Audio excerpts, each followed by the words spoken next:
Biliyorum giriyor yani ben. Ya şimdi arkadaşlar bir tane Güzel poz ver abi. İbrahim abi.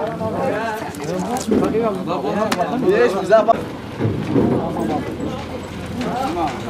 tamam ben dedim ki oraya dönmek iste almadım.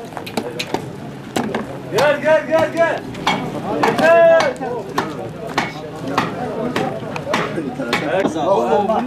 Vurmer ama. Vurmuyor. Reklam yaptı ya.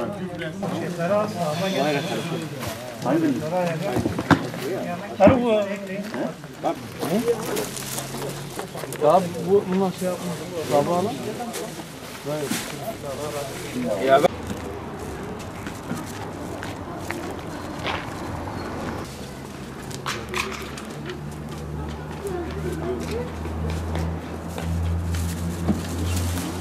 dur ileri alır.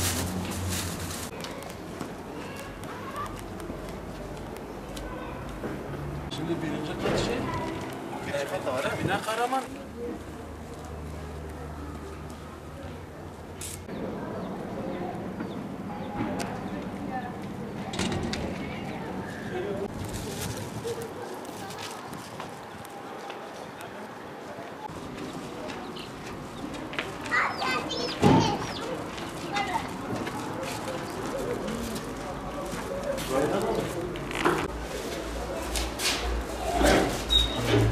Abla selamünaleyküm. Biz kurban eti dağıtıyoruz. Umut Kerman'dan geldik. Ayrı